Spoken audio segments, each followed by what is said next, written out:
Elara was 13 when the town of dust and cracked earth cast her out. Her crime was water, specifically the wasting of it.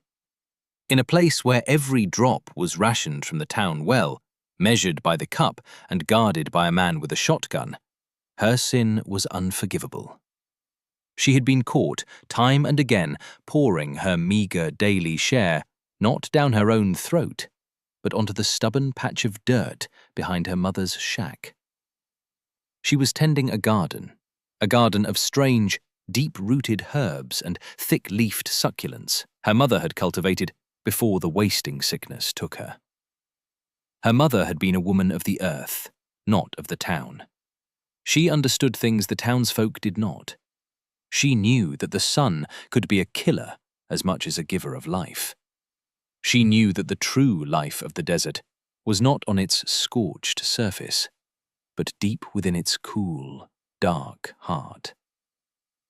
Before she died, she had given Elara a leather-bound journal. Its pages were filled with elegant script and detailed drawings of root systems, water tables, and strange architectural designs.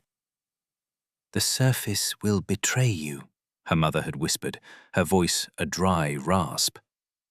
"The heat takes everything, but the earth holds its own. It has a memory of water. It has a constant heart." Elara did not fully understand, but she trusted the words. She trusted the journal. And so she watered the plants. Mayor Theron, a man whose face was a permanent mask of grim authority, presided over her judgment. He stood on the steps of the municipal building, the only two-story structure in the town, a monument to misguided ambition. "This child has defied the most sacred law of our community," he declared, his voice booming across the silent, dusty plaza. "She has chosen weeds over people. She has squandered the very liquid of our survival." Elara stood alone, small and silent, clutching the journal to her chest. She did not cry. Her mother had taught her that tears were a waste of water, too. They gave her a day's supply of water, a half-empty sack of cornmeal, and pointed her towards the barren hills that shimmered in the heat. Exile. For 7 years, the town forgot her. They assumed the sun or the coyotes had claimed her. She became a cautionary tale told to children who left the spigot dripping. "Be careful, or the ghost of the water waster will get you." But Elara had not died. She had survived. She had found a small, hidden canyon her mother had marked on a map in the journal. A place with a rock face that wept a slow, steady trickle of moisture, enough to sustain one person if they were careful. She had her mother's journal, a pickaxe, a shovel, and a mule named Shale she had found wandering with a broken tether. For 7 years, she did not just survive. She worked. At the age of 20, Elara returned to the edge of the town. She did not come to rejoin them. She came to make a request. She stood before Mayor Theron and the town council once more. She was no longer a small, silent child. She was lean and hard as desert ironwood, her skin browned by the sun, her eyes holding the flat, patient calm of the horizon. In her hand, she held not the journal, but a single, rolled-up schematic from its pages. "I need nothing from you," she said, her voice steady and unused to crowds. "No water, no food, no charity." She paused, letting them absorb the impossibility of her existence. "I request only the right to claim the barren plot north of the town, the one they call the Devil's Anvil. I will work it, and I will not be disturbed." Mayor Theron squinted at her. He remembered the girl. The story was a minor point of pride for him, an example of his firm but fair leadership. You survived, he stated, a hint of annoyance in his voice. The land you speak of is useless. Nothing grows there. It is baked clay and bedrock. Take it. It is of no value.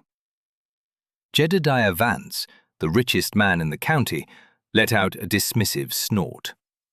Vance had made his fortune in mining and was now the town's self-proclaimed savior. He was in the process of building a magnificent, modern solution to their water problem. A massive, above-ground concrete cistern, miles of steel aqueducts designed to capture every drop of the rare rainfall. It was a monument to pride, gleaming under the relentless sun. "Let the girl have her dust patch," Vance said, waving a hand laden with rings. "Perhaps she intends to farm rocks." The council chamber chuckled. But Dr. Arris, a man of science and education, leaned forward, a look of clinical curiosity on his face. "What precisely do you intend to do with this land, young woman? What could you possibly hope to achieve where good men and proper engineering have failed?" Elara unrolled the schematic on the table. It showed a long, rectangular pit dug deep into the earth. It showed thick stone walls and a sloped, angled roof made of glass panes. It showed ventilation shafts and a deep trench at one end. "I'm going to build a garden," she said simply. Dr. Arris adjusted his spectacles and peered at the drawing. He scoffed. "A pit? You intend to grow things in a hole in the ground? My dear, that is preposterous. The darkness, the lack of air circulation. It's a recipe for mold, for fungus, for disease. Things grow towards the sun, not away from it. This is unhealthy." "It is a sunken greenhouse," Elara corrected him, her voice betraying no emotion. "It uses the thermal mass of the earth to regulate temperature. The heat of the day is stored in the walls and released during the cold of the night. It minimizes evaporation. It protects from the wind and the frost." The men stared at her. Mayor Theron broke the silence. "It is madness," he said flatly. "You want to bury a garden. You are still the water waster, still a fool." "The land is granted," he concluded, banging a gavel. "Now get out of our sight and go play in your dirt." The story spread through the town before Elara and Shale had even reached the Devil's Anvil. Elara's Folly, they called it. The dirt grave. The sunken tomb. The town had found a new source of entertainment. Children would dare each other to run to the edge of the plot and shout insults before scrambling back. Men drinking at the saloon would toast to Elara's harvest of stones. The phrase, "digging an Elara," was coined. It meant to engage in a futile, idiotic task with grim determination. Elara paid them no mind. She had her mother's journal. She had Shale. She had work to do. The work began on October 1st. The ground was as hard as fired brick. The first swing of her pickaxe barely chipped the surface, sending a painful shock up her arms. For days, that was the only sound to be heard from the Devil's Anvil, the rhythmic chink of steel on baked earth, the scrape of her shovel, the soft snort of the mule as he hauled away the meagre piles of dust in a wicker basket. She worked from the first light of dawn until the last ray of sun faded from the sky. She measured everything with obsessive precision, following the diagrams in the journal. The pit had to be oriented perfectly east to west to maximize exposure to the low winter sun. The north wall had to be dug straight down, a sheer face of earth that would become the primary thermal battery. The south-facing roof had to be angled at precisely 47 degrees, the latitude of the town plus 15 degrees, to capture every possible photon of winter light.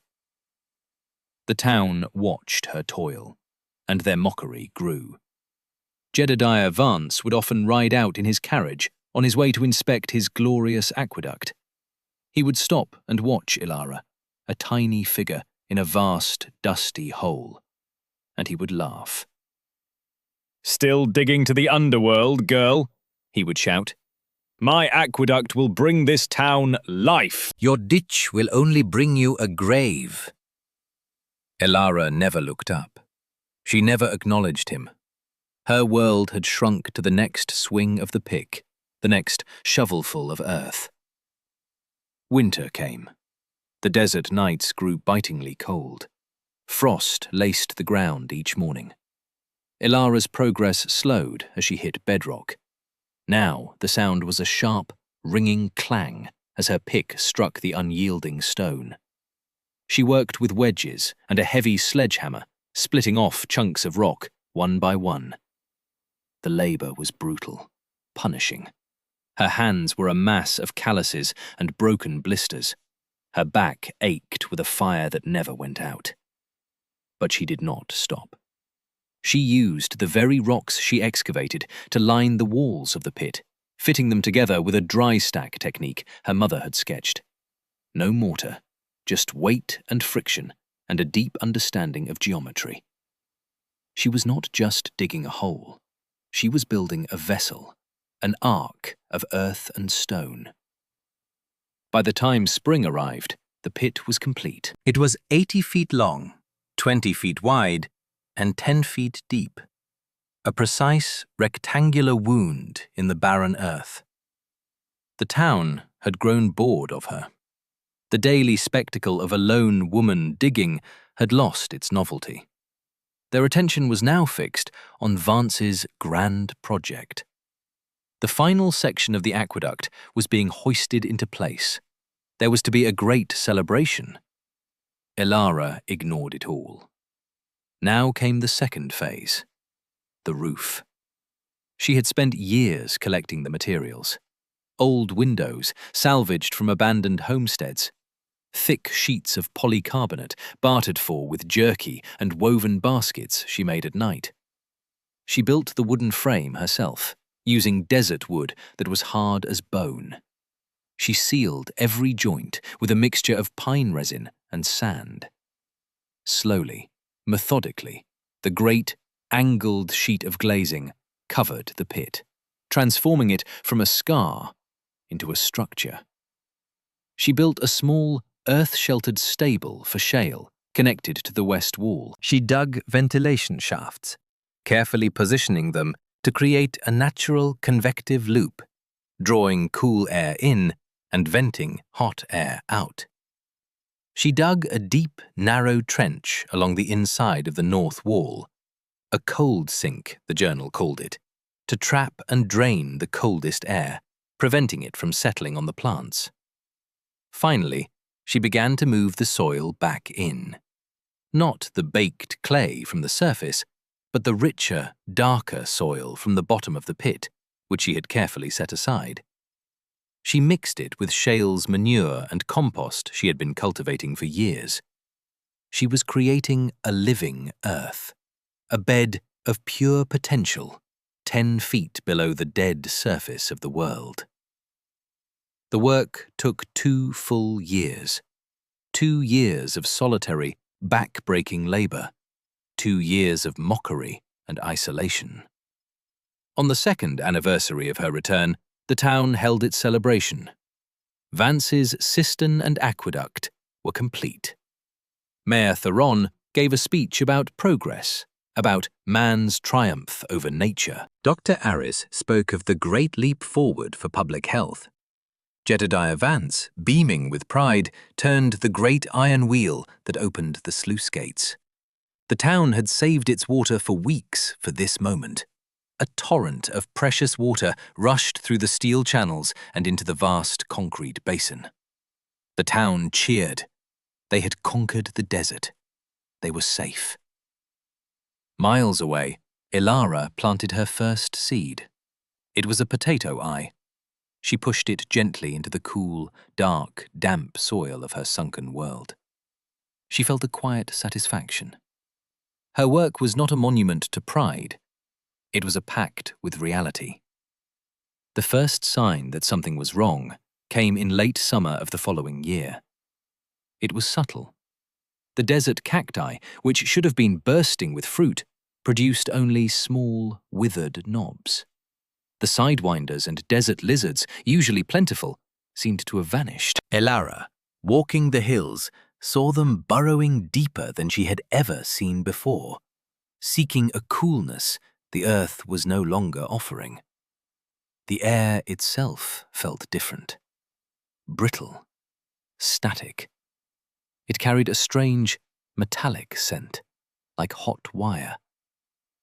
Her mother's journal described these signs under a chapter heading, "The Long Thirst." It spoke of a cyclical drought, one that came every few generations, so severe it could reset the landscape for a century.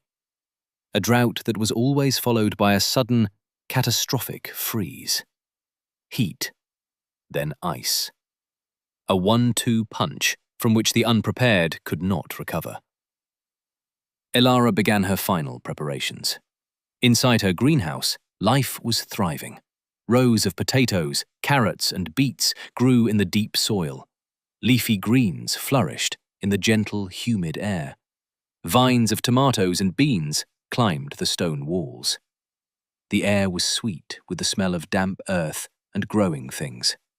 The temperature, even on the hottest day, never rose above 80 degrees. The earth was doing its work. She topped off her small underground cistern, a sealed clay vessel that collected condensed water dripping from the glass ceiling at night. She brought in her last sacks of seeds and grain. She checked the seals on the heavy wooden door. She brought Shale into his connected shelter, giving him fresh hay and water. She considered for a moment walking into town. She considered showing the mayor the passage in her mother's journal. She imagined his face, the condescending smile, the pitying dismissal. She imagined Dr. Aris explaining patiently that her mother was a woman of folklore, not science. She imagined Vance laughing, slapping his knee at the absurdity of a freeze in the middle of a heatwave. They would call her mad. They would not listen. Her warning would only be more entertainment for them. She stayed home. The drought began on September 12th. The sky, which had been a hazy blue, turned to a sheet of white metallic glare. The rain did not come. Weeks turned into a month. The town's well level dropped. The water rationing became stricter. But no one was truly worried.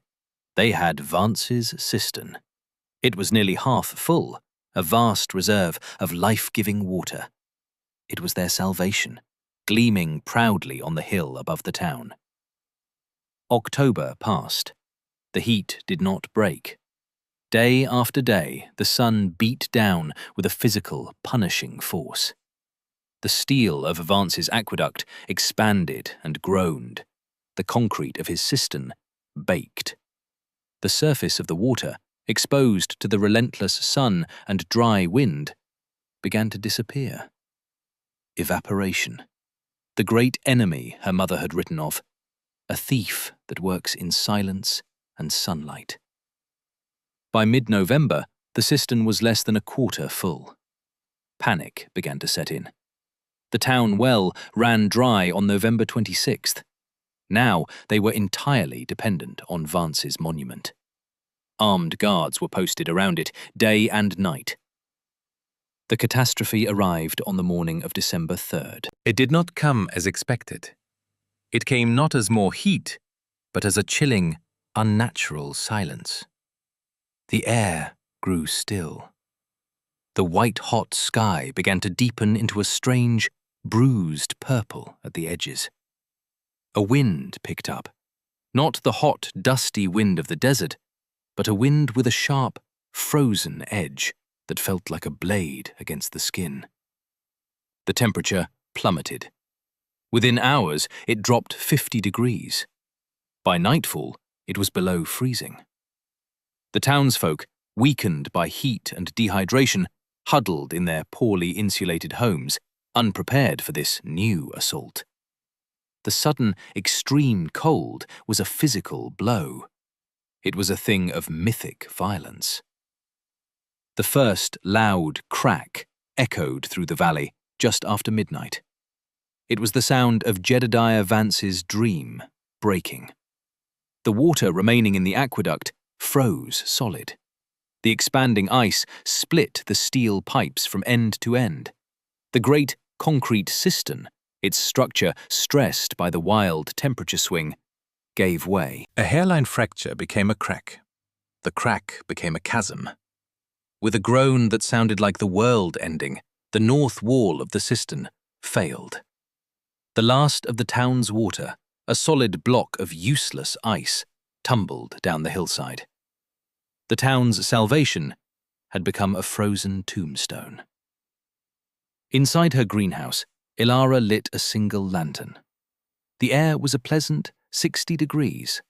The sound of the wind was a distant, muffled howl. She picked a fresh tomato from the vine. Its flesh was warm from the stored heat of the earth. She ate, listening to the gentle drip of condensation into her cistern. The world outside had ceased to exist. For 3 days, the freeze held the town in its grip. Pipes burst in every home. Roofs, weakened by the dry heat, contracted in the cold and collapsed. The town's proud, conventional structures were failing. Their systems were broken. People were huddled together, burning their furniture for warmth, their lips cracked and bleeding from thirst. The first arrival came on the 4th day.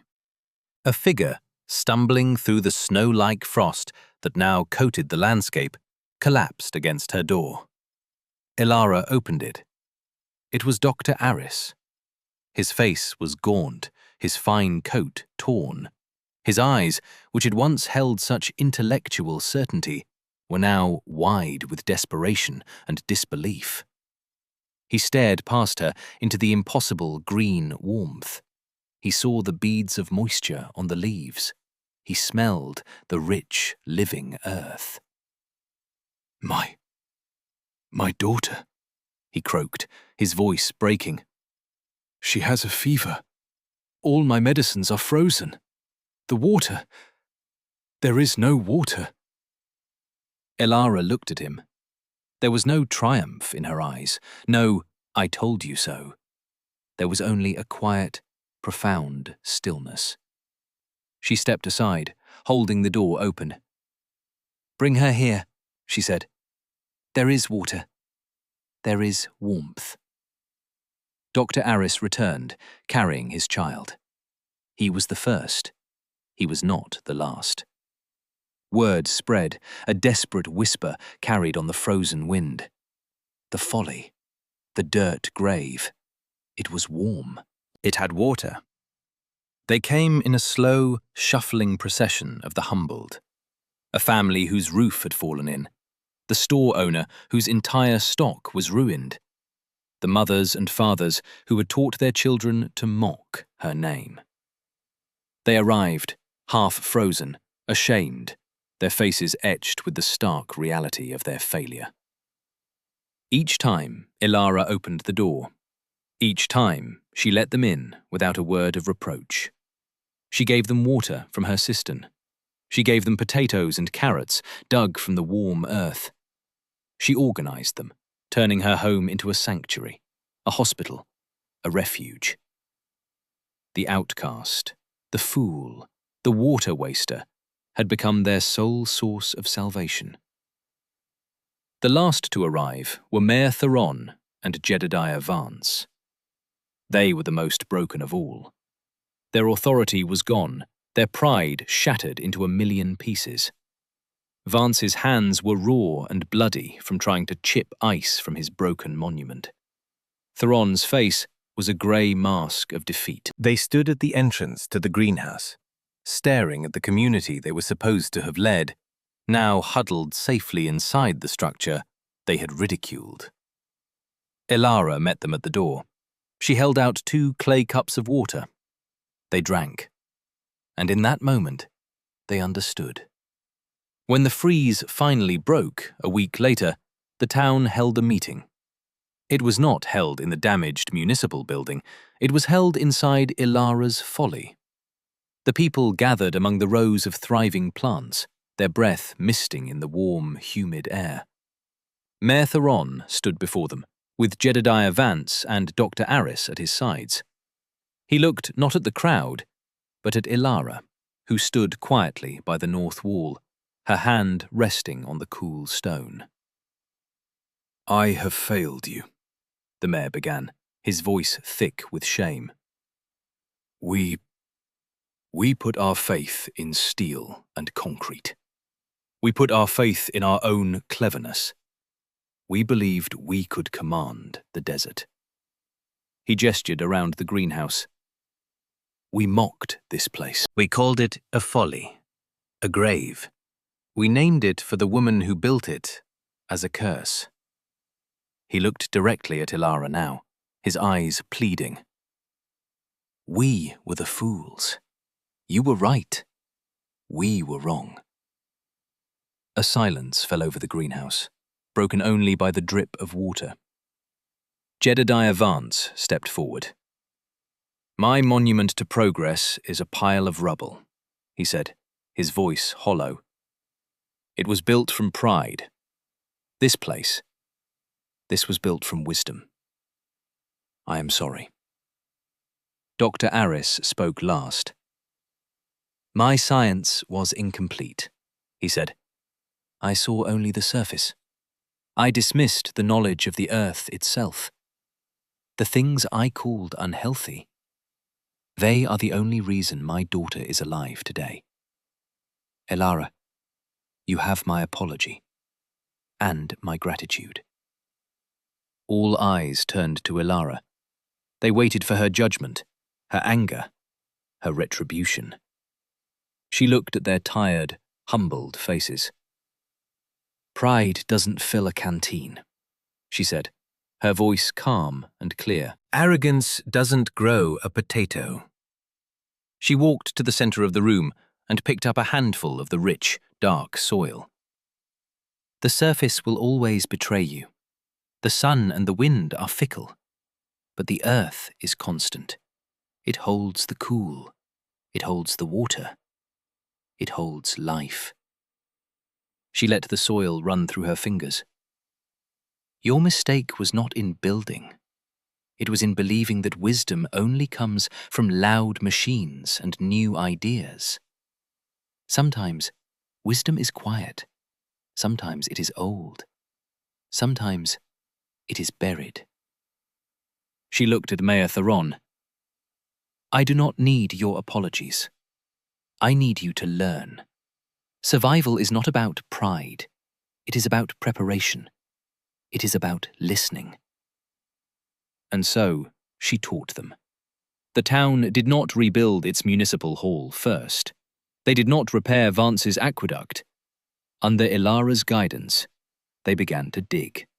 They built more sunken greenhouses, connecting them with underground tunnels. They learned the language of the earth, the mathematics of thermal mass, the art of living with the desert, instead of trying to conquer it. The phrase, digging an Elara, was reborn. It no longer meant a foolish task.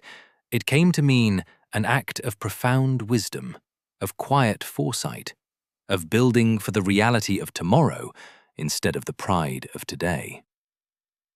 Elara never moved back into the town proper. She never married. She never sought a position of power. She remained in her sanctuary, the original and most sacred of the new structures.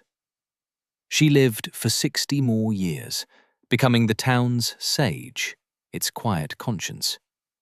People came to her not for laws or rulings, but for knowledge. They brought her their questions about soil and water and the strange portents of the sky. She always had an answer rooted not in opinion, but in the deep, unwavering truths of the natural world. She died peacefully in her sleep at the age of 80, surrounded by the quiet, green life she had cultivated. The town buried her, not in the barren cemetery on the hill, but in the rich soil of her own greenhouse, among the roots of the plants that were her legacy. They placed a simple, carved stone at the entrance. It did not bear her name. It bore the lesson she had taught them, a lesson for all future generations. The inscription read, "We trusted the sky, and it burned us. We trusted the frost, and it broke us. We trusted the earth, and it saved us. Listen."